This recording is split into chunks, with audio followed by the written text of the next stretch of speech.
Welcome to our podcast, Chat with Junko and Bola. My name is Junko Yoshida, Editor-in-Chief of the Ojo-Yoshida Report. In each episode, we invite a subject matter expert for conversation. We ask probing questions to provide our listeners insight and clarity on the news of the moment. The title of this podcast is Five-Step Playbook for Deploying a Cybercab with no regulatory approval. This is not a prediction for 2025, even though we're at that time of year, but it's halfway between satire and a scary bedtime story. So I'm going to say things that I don't know if they're going to happen, but my point of view is if you can identify a plausible path and there's a strong incentive to follow the path, you'd be stupid to think no one will do it. So that's part one. And part two is this is not about what people are supposed to do. It's not about how they're supposed to behave. It's more about what they can probably get away with. Thank you for coming to the show. This is sort of the end of the year show, but today we have Phil Koopman, professor at Carnegie Mellon, with us, and with me, Bolaji Ojo is a publisher and managing editor of the Ojo-Yoshida Report. This is, as I said, this is the end of the year podcast, and we actually want to take a little bit different tack for this. We discussed so many times about robotaxi. We discussed so many technology improvements that made the robotaxi or fully autonomous vehicle a step or a few steps closer to reality. Today's podcast is we're going to talk about regulations. We're going to talk about legal system, but actually we're going to talk about how auto companies and tech companies can get away with in moving forward with fully autonomous vehicles without actually complying to regulations.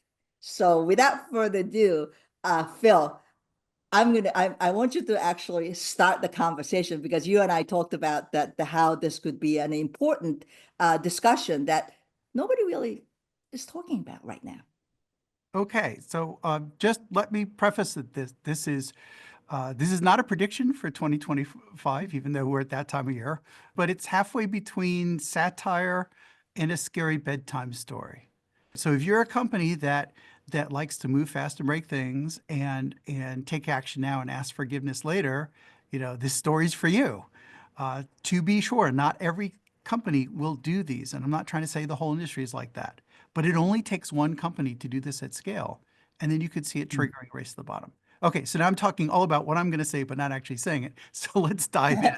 But the prelude is really important here, right? This is satire. Oh, this definitely. is not me. I'm not recommending anyone do it, but I'm afraid they will, right? So we have to understand the issue if we want to address it.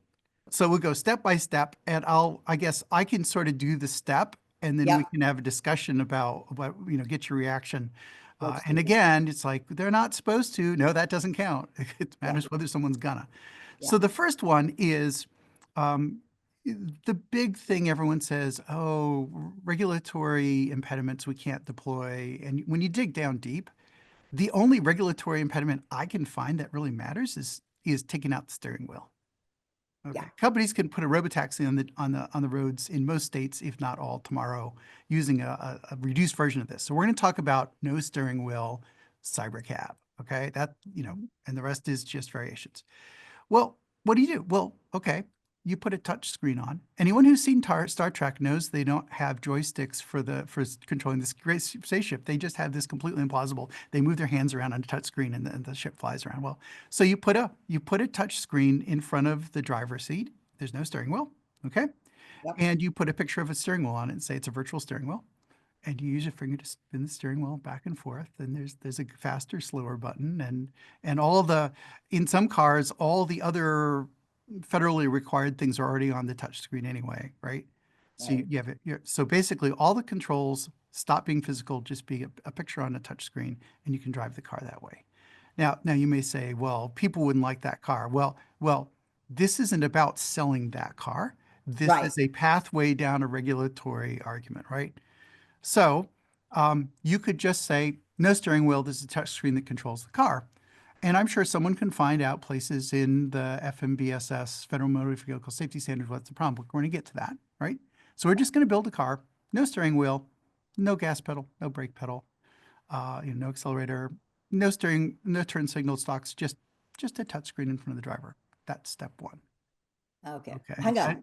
Go ahead. Yeah. So Oh, dive this is in after every step, dive in. Yeah. step one. Okay, so it can pretend like it has it has virtual steering Well, wheel. there's a picture of a steering wheel and you use your finger to move it. You say, well, we Okay, have a so it is steering a wheel. It's steering right there. wheel. We have a steering wheel. It's right there.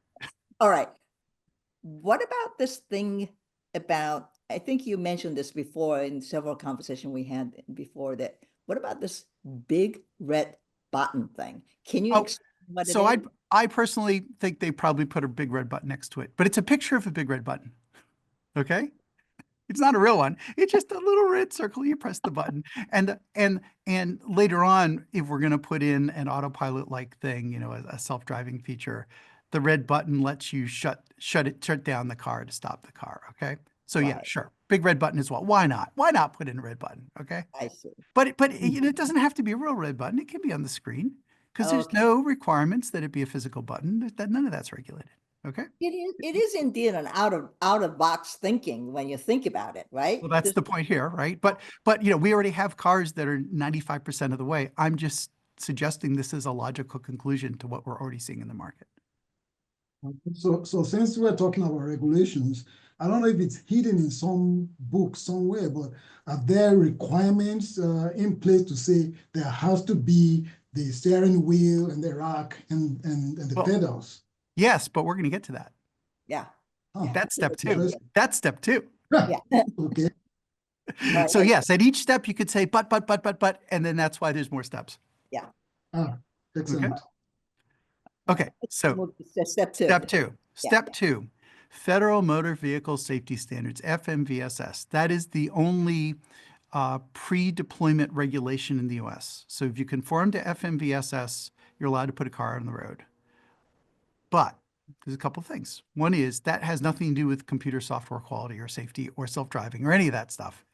It's about do the brakes work? Do the headlights work? Do the airbags work? And the 200 series used to depend on a steering wheel because they would talk about the steering wheel airbag. Well, you can't build a car that complies without a steering wheel, not because they want a steering wheel, but because the steering wheel has to have an airbag. There's no steering wheel, you don't have a steering wheel airbag. Stuff like this. I'm simplifying, right? Yeah. And so the federal government changed all that. So you can now comply to the 200 series without airbag, without any problems. So crash safety is taken care of, but the rest of them do. And they'll do stuff like say, well, there has to be a dashboard you can see from the driver's seat that has this little icon when your tire pressures are low. And if there's no driver's seat or there's no dashboard, you can't conform. But it's not because they said you had to have a dashboard. It's more subtle. It's because you can't run the test and there's no wiggle room for modifying the tests. Put your hands on the steering wheel, put your foot on the brake pedal and do the following. If those aren't there, you can't pass because you can't run the test. But that's different than saying they have to be there. It's an accident they have to be there just because that's how cars were always built. Okay? Interesting. So there's an exemption process, and you can apply for an exemption, and the Cruise Origin did this, and Ford did this with theirs, and the feds can say, we'll give you an exemption for so many vehicles a year to not conform, and you have to argue why it's okay. Mhm. And the argument would be, well, we don't have a dashboard, but we have this other thing, and the feds can decide if they buy it. And that's, I think, at 2,500 vehicles a year, which is nice for one city of robotaxi, but that's about what it gets you. And we're hearing rumblings that they want to increase that to some much, much larger number. Okay. Right. And so when people talk about regulatory changes, they're talking about increasing the number of exemptions. But if you want to take the easiest path, you don't need that at all. Okay. And the other part of FMVSS is it's a self-certification. All right. So that means the federal government doesn't test your vehicle. You are supposed to test your vehicle to make sure you conform to all the rules. And there are third-party services that will do this for you. You do it yourself, whatever, but you run the tests and you put a sticker inside your car saying, if you open your driver door, there's a little sticker in there with your tire pressure. And usually that's the one that says Federal Motor Vehicle Safety Standard. You self-certify by putting a sticker in your car That's it. You don't have to show anyone your homework. No one has to grade your homework. You just put the sticker in the car, we swear that we did it, and that's it. Okay. So now the feds can check your work later, but you're on the road before that even starts. Okay. So Zoox, the robotaxi company, has Oh, self-certified, yeah. They don't have a steering wheel. They self-certify. And there was this interesting quote in the press about, well, we interpreted the rules in a way relevant to our vehicle, which my understanding is you're not supposed to do that, but they did it. And NHTSA launched an investigation, and here we are. This is going to be months or years until that concludes. And meanwhile, they're on the road. So all you have to do for FMVSS is self-certify, which you can do with nobody's permission, and you're not even required to show anyone your homework till they ask. And okay, so we self-certified FMVSS because we meet the spirit and intent, and that's what counts. And we're on the road. And NHTSA, If I may, go ahead. just jump in, if I may jump in. So what? So the question is this, and I'm playing devil's advocate here. What's wrong with that? Well, it depends. There are two issues. One issue is there are rules, and they're not following the rules, near as we can tell, because there's no steering wheel. So my understanding is if there's no steering wheel, you need to have an exemption. Saying we interpreted the rules is odd because the rules are extremely precise because the car companies want something that has no ambiguity whatsoever, right? And they beat on the federal government to beat all the ambiguities out, partly to delay it and partly to make sure there's no ambiguities. So the tests are supposed to be completely objective. So someone's saying, oh yeah, well, just used our spin on it. That's not how it's supposed to work. But remember I said there's a difference between there's how it's supposed to work and what you can get away with. And so Zoox is being investigated, and we'll see how that plays out. But the point here is more, we already saw somebody self-certify and be investigated, but not be shut down immediately. Yeah. We already saw that. That's been happening for months. So if you have your touch screen instead of a steering wheel, you can still certify to FMVSS and say, well, we have a novel steering wheel, but we just reinterpreted FMVSS to account for a novel steering wheel. I mean, you can still measure how far you are from the steering wheel. It's just a picture of a steering, I can measure how far I am from the steering wheel. It's that picture right there. Yeah. And you just need to argue in a way that takes thought and nuance to react to, as opposed to a judge with no technical experience at all saying, come on, give me a break. I'm going to put an injunction in. This is a lot more subtle than that, right? And Zoox doesn't even have a picture of a steering wheel last night, as far as I know. So this is actually less aggressive than someone who's already doing this tactic. Right. Really, the argument is in a way that FMVSS was originally created when this is all about mechanical stuff, that the feature that has to be inside the car. Yeah. And if the robotaxi moves to another, phase, which you don't even really need all the mechanical, bells and whistles. Why should we actually comply to what FMVSS specifies? And we can have a discussion about whether FMVSS needs to change and needs to, all these things. Yeah. But in fact, we already know you don't have to wait for it to change. You can just self-certify and ask forgiveness later, right? That's what. So that's a viable tactic because we've already seen someone do it. So all the bit about but it has to have a steering wheel, that just went away. Now there may be some states where states say there has to be a steering wheel, and I haven't dug as far, but you could say there's a picture of a steering wheel right there. See in court. And by the way, we're spending $1 billion a year. Good luck against our lawyers, right?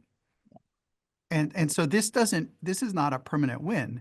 This buys you a year or 2 or 3 or 4 to ramp up your deployment. So it's basically I don't really do French, but fait accompli, I believe, is the phrase. Yeah, no, Junko would know better than I would on that. But really, the idea is that you can buy time, and during that time, you can keep collecting data. You can keep improving your car. Well, you can ramp up. You can deploy. Yeah, you can. We're not talking about testing. We're talking about putting 1 million cars on the road. You could do that while this is going out. Now you're taking a chance that you get whacked later, but meanwhile, you've put 1 million cars on the road. your stocking value is increased, all these things have happened that are your objective. So there you go. Yeah. Okay. All So set up the FMVSS is not an obstacle at all. You just self-certify and brazen it out. Yeah. Or you self-certify and say, all right, self-certifying today, we know the investigation will take a year or two. Maybe whoever's in the White House tells NHTSA not to do these investigations. I don't know. Right. And we use that time to build up our exemption application, and we can just file an application for exemption later, but we're acting now and backfilling the exemption story. Or maybe we see a policy saying, guess what? No steering wheel is not anyone who fails FMVSS simply because steering wheel gets an automatic exemption. Oh, there's all sorts of ways this could go. But you don't have to wait for any of that. You can just get out on the road now and clean up the mess later. All right. Okay. That's So that's part number 2, two. right? Phase 2. Let's move on to 3 then. Yes. Okay. So add mostly self-driving. Add your favorite self-driving software, which we already have today. Okay. And probably that was in the car all along, but I'm sort of building an argument for regulatory stuff, right? Yeah. And now the touch screen steering wheel makes more sense, because if it's driving itself 98, 99, 90.9% of the time, you don't really need a steering wheel. Remember, this is satire. You don't really need a steering wheel, right? Because it's driving itself anyway. And the steering wheel is just if you're having trouble getting into your driveway, or it's having trouble in a parking lot. If you're only using the steering wheel 30 seconds out of every day, a touch screen steering wheel starts actually making some pragmatic sense from a functionality point of view. There's all sorts of safety issues, especially if it's not a safety rated touchscreen. We're not even going there for this one, right? We're just talking about what people think they can get away with. So if it mostly drives itself, if you say, well, I have so many high percentage of my drives are end to end, including parking, I never touch the steering wheel. Okay, fine. So you still have a level 2 system though. All right. So SAE levels, level 2 means that, strictly speaking, there's a human driver who completes the object event detection and response subtask. Okay. So there's a person there responsible for doing whatever the car can't do. And that by definition makes a level 2. Well, you're there and you have a steering wheel on the touch screen, and you're supposed to pay attention and intervene if it needs help. Okay. Now, if it says, we promise, we pinky swear, we're going to ask you for intervention, and well, the driver's here just for legal purposes, but really everyone knows you don't have to pay attention unless it asks. And when you do, you just use the screen steering wheel. Yeah. What you have is something that is on a regulatory basis, level 2, but on a public facing basis is a robotaxi. That's what you have. Almost. We're almost there. That's the double. We have a couple more steps, but now you're an in-car driver. You have to have a driver license. You have to be sitting in the driver's seat with the one with the touch screen. Maybe there's a touch screen on both sides and there are 2 driver seats, whatever. Okay. And whoever's sitting in the front, there has to be someone in the front seat. They're expected to intervene with the controls, or maybe just press the red button. Yeah. Pressing the red button, does that count as driving? Well, there's an interesting set of state Supreme Court cases just waiting to happen, right? Yeah. Okay. All right. So now, why is the red button there? Well, you don't even need the steering controls. If you have a red button, you could just argue, well, they're driving because if they press the red button, that's the completion of the object and event detection response activity, is pressing the red button. So we're a company is going to claim having access to red button makes you a driver. See, that's the thing that I don't get, because if this is a robotaxi, I'm a passenger. Suddenly, why do I become the driver? Well, that's step 4. Okay. Step 3 is you basically make it as fully self-driving as you can. Okay. You make it in principle fully self-driving. You in principle say it does everything, but there's still at least a red button, so you can credibly or not claim the person in the front is the driver because they have a control, and therefore they're still responsible, they're still reliable, and it's unregulated because it's level 2. So none of the robotaxi regulations apply because it's a level 2 vehicle. Okay, that's where we are. We're not done yet. That's step 3. All right. Bonus points for getting the federal government to stop requiring crash reporting for level 2 crashes, because you're going to tell them you're level 2 and now you don't have to report your crashes. We'll see how that goes out. Okay. All right. So you're still basically what we see on the road today, Mhm. automated driving, except we've removed the steering wheel and replaced it with a touch screen. But we've circumvented the federal rules preventing this removing the steering wheel by self-certifying. That's where we're at now. Okay, step 4. Yeah. Transfer that touch screen to a remote driver. Okay. So the touch screen gets disabled whenever the automated driving is turned on. Okay. Yeah. Or maybe all the time. It's an entertainment screen. So you put it there to evade regulations, and now it's just an entertainment screen. So what's happening? Well, that screen is being beamed via digital data to some control room someplace. Mhm. And in China, you can see pictures of this happening in China already, that there's Right. someone with an actual steering wheel, well, a game controller steering wheel, whatever it is. It's not Yeah. mechanically hooked up. Someone with a steering wheel and pedals and a screen, and they are capable of remotely driving the car. But what's supposed to happen is the car drives itself and they jump in if they need to. They're basically instead of an in-car safety driver, they're an out-of-car safety driver. Okay. Yep. And so you can say it's still level 2 because we have a person who's ready to jump in with a physical steering wheel. It's not even a touchscreen. Oh, now may I make that a touchscreen too while we're at it? Okay. So there's a remote person with a touchscreen. Yeah. Okay. And it's just what was in the car, except now it's out of the car. Now the person in the car is really a passenger because the driver's at a remote location, but it's still level 2 because that person is completing the object and event detection response subtask. All right, still level 2. So you actually transfer the responsibility of driver to just remote. All I did notionally is I took that touch screen that was in the car Yeah. and just moved it to an offsite thing. I Yeah. didn't change anything else. Yeah. Now there's a wireless data connection to the car to do that touch screen. Yeah. But most of the time it doesn't need to work because the car is supposed to be driving itself most of the time. It's supposed to ask for help, right? So Yeah. now there's and what about the remote indications about low tire pressure? Well, first of all, we self-certified to that anyway. But sure, that just shows up in a control room. So there's still a dashboard. It's just a few hundred miles away, or maybe in another country. Whole different discussion about jurisdiction if something bad happens. Okay. So now we actually do have what an ordinary person would call a robotaxi, what in China they already call robotaxis, what in the US is very close because all the current robotaxis have remote assistance. Yeah. Now, the companies say the remote assistants don't have steering wheels, but that's a company choice, not a regulatory Right. requirement. And there are companies who are doing things like saying, "Oh, our rental car concept is we remotely drive the car and then you drive it, and then eventually we'll remotely drive the car with passengers." I mean, this is right out of the playbook of the companies who are doing remote control on their way to I robotaxis see. already. Yeah. Now, they have not necessarily played the FMVSS step I talked about, Mhm. but this sounds a lot like their business model. Okay, all right. Gotcha. All right. So now you have a robotaxi. Now, once that remote driver, if the remote driver's sitting there doing nothing, why wouldn't you give him 2 cars to supervise? Why wouldn't you give him 100 cars to supervise? And then when if you have confidence your car is always going to ask for help when it needs it, you have a call center, Mhm. and there's a remote supervisor who just sits there with a red button, and that's it. And if a car has trouble, it dials into the pool of actual drivers with steering wheels Yeah. or touchscreens, whatever, but they do for one-on-one attention, like a call center. Okay. Yeah. There's the issue of we're so sorry you're about to have a crash, but all our operators are busy right now. Please stay in your car and we'll get back to you. I did mention this was satire. I have to throw a joke in, right? But seriously, I mean, you could do that, all right?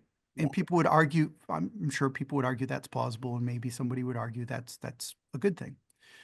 Okay, so now you have a robotaxi and you still have supervision, so it's still level 2 because nowhere in SAJ 3016 does it say you're limited to one vehicle per driver. Correct. Okay, Right. so it'd be 100 to 1, right? Whatever the number is, just somebody's eyeballs on it, that counts. Yeah. Okay, now It's how do beginning go to ahead. sound appealing, though. It's beginning to sound very, very appealing to me. Yeah, except for the safety thing. And then the last step 5, is go on a ride-hail network, and if they complain or the Public Utilities Commission complains, say, no, it's not a robotaxi, it's a level 2 supervised driving service. Yeah. And the state laws say it has to be FMVSS certified. Many of the state laws say that. It's like, we are. Here's our self-certification letter right here. We're good to go. Okay, so the only hammer the feds have, they have two hammers. The first hammer is FMVSS, and Yeah. we gained that. And the other is recalls, but for the feds can say we don't like this. Yeah. And the companies with $1 billion a year can say our lawyers will be speaking to you, and then that goes away for a year or two, Yeah. right? Because this isn't about being right. This is about buying 2 or 3 years for your stock value to go up, right? Right. Okay. Right. Now, Fine. Yeah. Yeah. okay, so that was step 5. Is this, well, I mean, I started at the beginning. This is satire. This is a scary bedtime story. But tell me there's a step in there that isn't plausible. And in fact, most of the steps we decided people are already doing each of these steps just in isolation. Exactly. That's true. I mean, it's not in this the order of the steps you laid out, but yeah, in pockets, people are already using this argument, right? And in step 5, I'm seeing these stories, because I didn't mention that one, about people who are turning on their in-car self-driving and just, I'm going to do my side hustle while this car drives my passengers around, and they're on the ride-hail networks, right? So that one's happening too. I mean, all these steps are happening. It's just a question of scale, of whatever. Yeah. You noted the incentive for doing this in your last statement just now. There has to be an incentive for somebody to think this is what we should probably try and do. Sure. Fair question, Bola. So incentive. I'm a company who, and I've evaluation. My company has evaluation. This is not me. This is hypothetical. Okay. Let's say I have a company with valuation, and I have a bunch of cars out on the road that are level 2, and the person really does have to jump in and all that other stuff. And I say tomorrow, guess what? All my cars are now robotaxis, and I'm on all the networks. What happens to my stock price? And do you consider that sufficient incentive to game regulatory systems? Absolutely. So to do that, now, why hasn't anyone done it yet? Well, we don't know who's planning this or not, or something similar, right? There's a lot of variations on the same. But from a business point of view, if you're looking at this purely in money, what you say is my almost perfect but not perfect self-driving good enough that I will make more money selling cars and rides and features than I will have to spend on lawyers to defend against lawsuits, right? And that standard of safety is, I'm going to assert, not nearly as good as what vulnerable road users walking on the roads would want to see. Because you can blame other people, you can settle out of court for reduced values. And in our legal system, there is pretty common to see, market value for human life be much lower than more objective takes on the value. So it may just be cheap enough to settle and keep it quiet. And especially if your game is not to own the robotaxi market in 20 years, but rather to have a 2 or 3 year lead to buy you time and resources to catch up on the technology. If that's your game plan, none of the court cases are going to happen for years. You just shove those down the road. They drop off the edge of your horizon. You just hire lawyers to kick the can down the road. And as long as it doesn't get so bad that U.S. Congress has to be seen to intervene, Yeah. it has to rise to that level for this thing to run off the rails. Now, that could easily happen. You could easily have a public disaster to the degree that this gets derailed. But if you're confident in your technology and you're willing to take risks, then you just roll the dice and see how that comes out. Yeah. It is a scary thought, though, isn't it? I mean, because the upside is on big corporations who have a lot of money, who can fight for this. And even if they are, found at fault, they could still fight for this.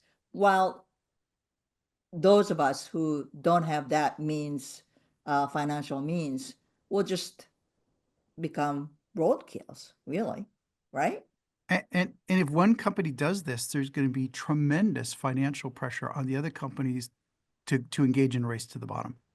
It only takes one company to follow this path. Now everyone else either follows the path or they get left behind. And so we're seeing there are still companies doing robotaxis and robotrucks, but we've seen a big shakeout in 2024, huge shakeout, right? So what's the path that left? What the path that's left is, I said this 2 years ago, level 2 plus plus plus, which is level 2, but it's a robotaxi wannabe. Yeah. And the topic we've been discussing is people say, oh no, but because those regulators are busy stifling my innovation. Well, no, not really. That's just an excuse. If they want to deploy, there's a way they can deploy using their standard approach of acting now and asking forgiveness later. Um, there it is. I prefer this path didn't exist, but that's where we are. Yeah. It does imply that regulators really don't have that much. I'm not sure if they have enough tools to stop something like this if somebody decides to go down that path. Well, if someone goes down the path, there may be some things states can do to react to it. I would expect a state like California to take action. And partly the reason I wanted to tell this story is so that folks in California could see it coming and have a little reaction time if that's what they choose to do. Other states as well, but they're known for being the most proactive on this. The other thing is NHTSA, National Highway Traffic Safety Administration, could issue a preemptive recall. So they've done this with some companies. There's a company called Comma AI, which is basically our cell phone's going to drive your car, and NHTSA sent them a stern warning. And I've spoken to some folks from that company, and apparently NHTSA was pretty intimidating. So NHTSA could do that to a small three-person company. The question is, will they do that? And what if the company blows them off and says, see you in court? Right? Yeah. Because the company that has the resources can do that. Could NHTSA ratchet things up to the point to take them off the road? It could, I mean, maybe. That is more aggressive than we typically see NHTSA against large companies.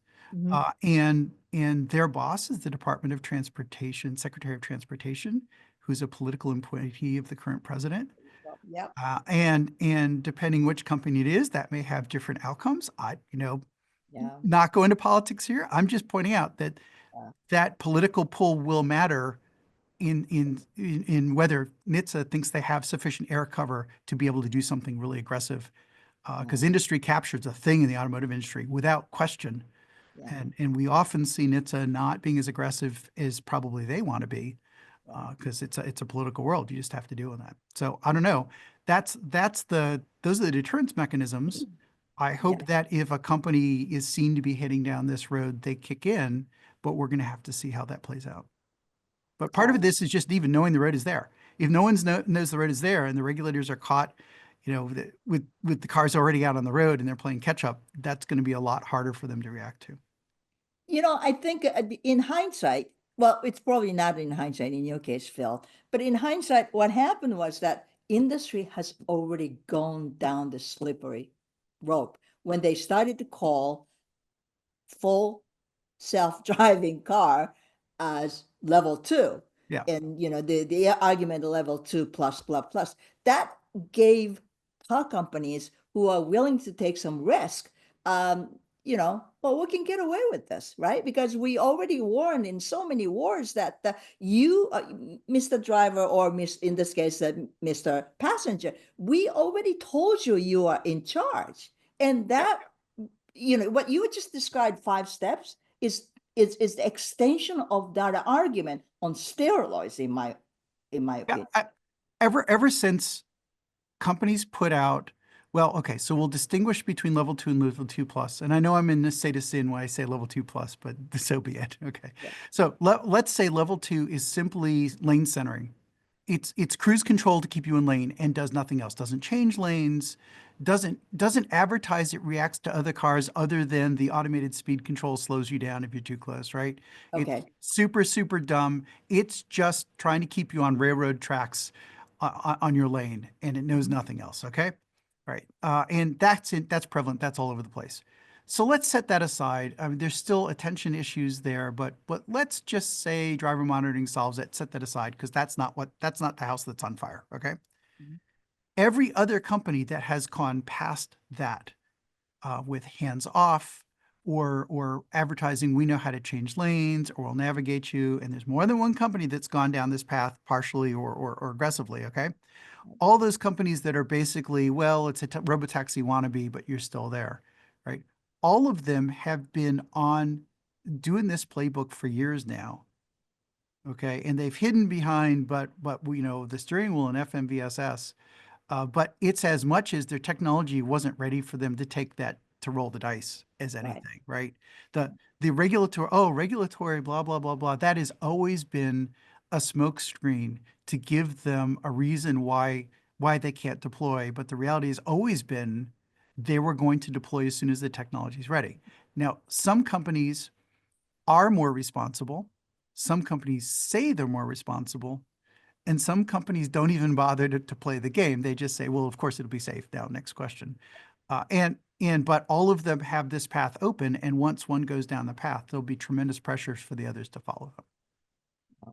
Well, thank you very much. This is a story about race to the bottom, that what to expect in 2025 and beyond, and what really the rest of the world. I mean, if the automotive and tech industry going that way, if they go, and actually they will actually go down that road, what the rest of the society can do, right? Yeah. Be prepared for the But- worst.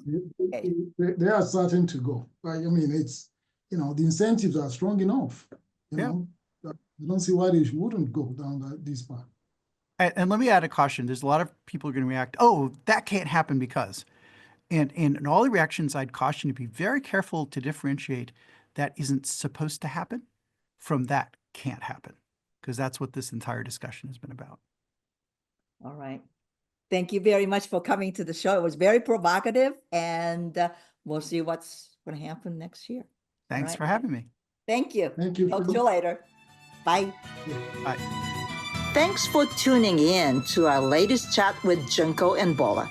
Register at www.Ojo-Yoshida Report.com, and you will have free access for your first 2 months to in-depth news and analysis that you can't find anywhere else.